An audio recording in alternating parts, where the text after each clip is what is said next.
شي بالدنيا ناخذ نفس عميق. السلام عليكم، welcome to my channel. My name is معاذ حبي، واليوم اجيكم كيف نعمل ماسكات طبيعية بالبيت.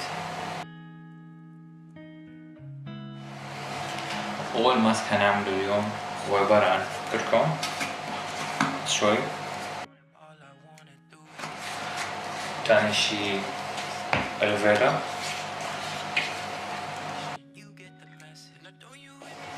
تالت شي ليمون، رابع شي فلفل أسود للنكهة، ونحركهم. فلازم تكون ايديكم نضافة وتحطوا الماسك، أنا ايدي نضاف، فهحطهم على كل شي. ريحة الكركم والليمون فريش.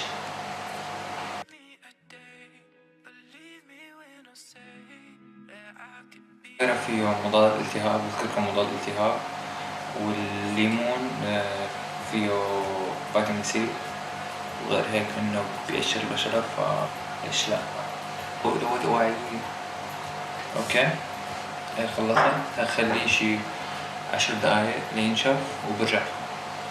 بتونس بيك وانت معايا، بتونس بيك وبلاقي في قربك دنيايا، بتونس بيك وانت معايا. وصلت 10 دقايق لسه. حبيت الماسك انه حاس فريش بصراحة، كتير فريش. ما بعرف هي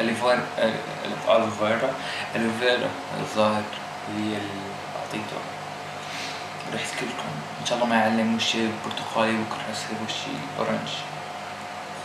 هلا بنشوف بعد ما تخلص 10 دقايق. هاي خلصنا أول ماسك. وشي حرفيا ما بمزح، حرفيا ناعم.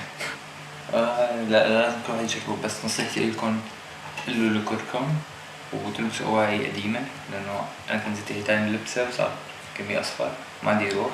الكركم بيعلم. وتاني ماسك هيكون عبارة عن بيكنج باودر، لا بمزح، شوفان،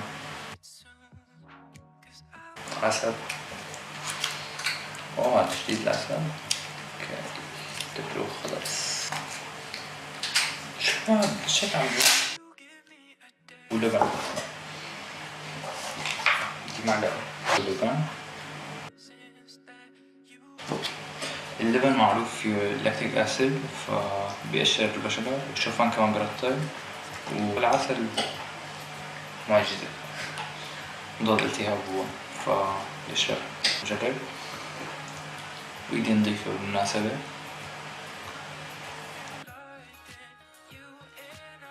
لا شو هذا، ما اتفقنا هيك. ظاهر أنا كنت أشوفها كثير، بس شعور اللبن حلو. تعرف شو حاطه على ايدي بصراحة، ما هكبه حرام. وهيك عملنا ماسك للإيدين والوش بنفس الوقت، ليش لا. بالمناسبة هلا الساعة 1:30، إذا حدا من أهلي فاق وشافني بالمطبخ هيك وشي ارتابوا مني.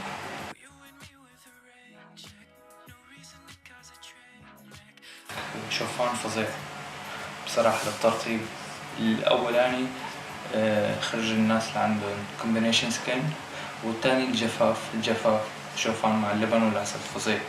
تالت ماسك هيكون الناس عندهم شفة ناشفة خاصة بالشتاء، سواء شباب ولا بنات، بعرف كل الناس بتستخدم رطب بالشفايف اللي بيخلوه بجلدكم، فجربوا هذا. عبارة عن سكر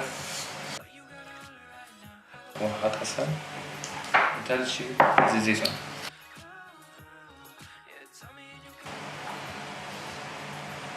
هذا نجربه أصلا من قبل، فما في داعي لكم رأيي إنه بجنن.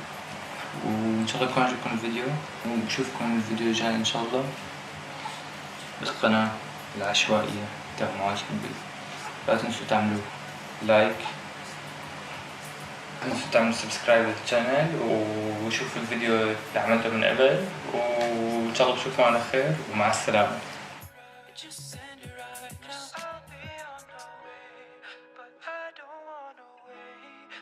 Time is of the with me.